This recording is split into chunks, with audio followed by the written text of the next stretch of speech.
Brexit. What polls say. Is there an answer to all this Brexit turmoil? Well, polling might be able to tell us something.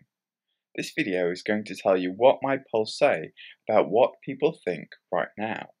Now, admittedly, they come from followers of my channel, but they don't have any funding biases larger polling might have.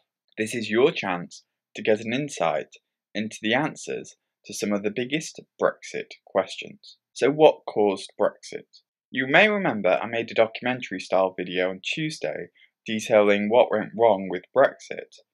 But what event do you guys think has most affected Brexit?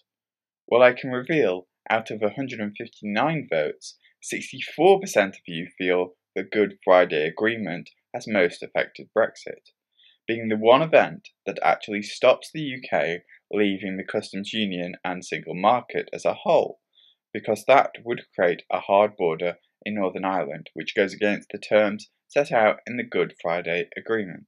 28% of you felt that the refugee crisis had an effect, being the event that threatens the European migration. On the other side of the poll, just 3% of you thought that the People's Vote protests and the Salzburg summit actually had an effect on Brexit, meaning either you guys feel these events are inevitable, side effects, or they're irrelevant to the grand scheme of things.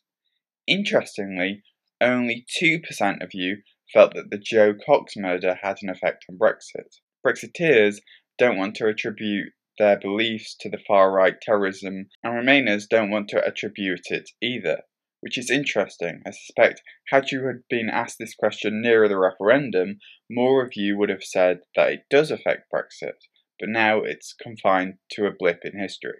So which political party has been most influential on Brexit? Unsurprisingly, out of 120 votes, 53% of you said UKIP, them being the party whose main purpose is to leave the European Union. 21% of you said the Conservatives, given they were the party in power who gave us the referendum, and they remained the party in power during the negotiations. 19% of you said the DUP, again unsurprisingly, but let's not forget that result might have been a lot different had Theresa May never have been in coalition with them. Despite the amount of times the Labour Party has voted down the government's proposals for Brexit, just 4% of you think that Labour have had an influence on Brexit, which shows that Labour struggled to come across as a clear Brexit presence in British politics.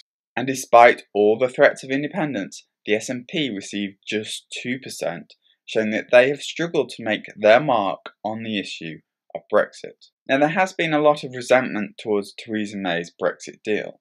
When I asked you guys, do you think the Brexit deal would be good or bad for the UK, a whopping 85% of you said bad and just 15% of you said good out of 99 votes.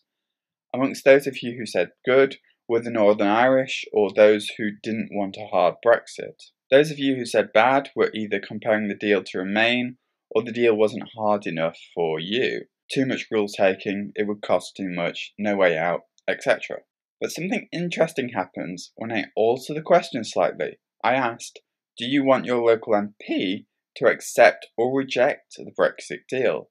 72% of you said reject, a decrease of 13% from the last question, and 28% of you wanted your local MP to accept the deal, an increase of 13% from the last question. So why this 13% difference in favour of the deal when comparing the way the public want their MP to respond to the way they personally feel about the plan? Well, first of all, it's worth pointing out this question was asked on a different day, different time, fewer and different people answering the question. But on this second question, I asked people to comment their opinions why. Among the reasons for accepting were fear of a no deal or hard border form of Brexit. Amongst those of you who said reject are reasons like defaulting to Remain or no deal, forcing a second referendum, or forcing the EU to negotiate a better deal for the UK.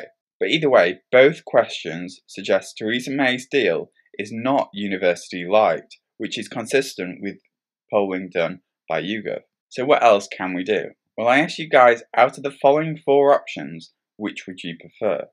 Out of 168 votes, a whopping 70% of you said remaining in the European Union. Again, my polls can be taken by anyone all over the world, but it is consistent with UK-wide polling that Britain now wants to remain. Most of you simply don't have confidence that leaving will do any good to the UK. But the second most popular result is a no-deal Brexit at 22%, meaning should we ever get to a point where Theresa May's deal is rejected, we will have a huge divide in the UK between those who want a hard Brexit and those who want to remain. Negotiating a new Brexit deal or accepting May's deal were as unpopular as each other at 4%. We've already talked about why May's deal might be unpopular, but it's interesting how much appetite there is for ending the entire Brexit process quickly, as shown by the results for negotiating a new deal. So where do we go from here? Well, earlier last week, it was looking like Theresa May would resign.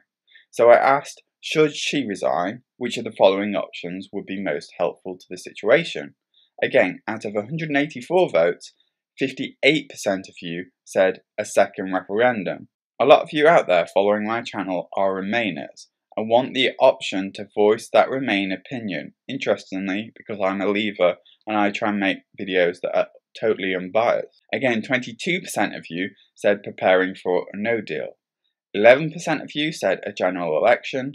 8% of you said a Tory leadership contest. And just 2% of you said renegotiating the deal, making Boris Johnson's plan to get a Canada Plus style deal and negotiate that deeply unpopular, because he suggested extending Article 50 to be able to negotiate it. So we know the Irish backstop is the main issue with the Brexit deal, and one of the reasons why many of you dislike it.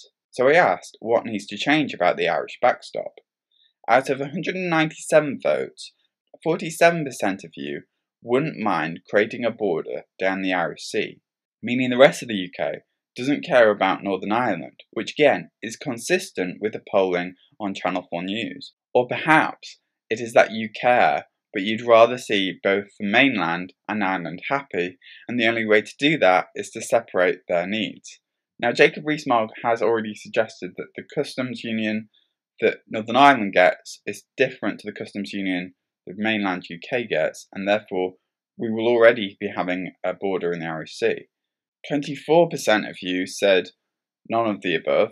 14% of you said you wanted to commit the UK to the same economics as Northern Ireland, and 8% of you want either a specified end date or to have the UK decide when we leave. Among those of you who said none of the above were people who either want Irish independence, want to remain, or you might be from outside the UK, or you simply want to punish the UK with Northern Ireland. Given that most of you want a second referendum, I thought I'd try and design this referendum in a series of polls. When I asked how many options should a second referendum include, out of 125 votes, 43% of you wanted 3 options. Perhaps you were thinking May's deal versus no deal, or versus Remain. But extremely close, at just 35%, were those of you who wanted a simple vote for or against the deal, leaving it up to Parliament to decide on what to do next, should May's deal be rejected. As it is anyway with Parliament, we just don't have the referendum to let people decide on it. 12% of you want a 2-option vote, and 7% of you wanted 5 or more options, and 2% of you wanted 4 options. So when I asked if we were to have a vote between the Brexit options, what those options should be, out of 73 votes, 64% of you said a referendum should include an option to remain. 29% of you said there should be an option to leave with no deal.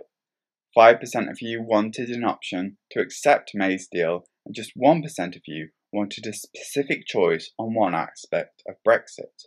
Interestingly, none of you wanted an option to select a new deal. So you guys want to have a say to remain overwhelmingly. But if you can't do that, you want the UK to prepare for a no deal, reject May's deal, and create an even harder border down the Irish Sea. That's what the polling has been saying. But do you agree with me? Join in the debate below and subscribe.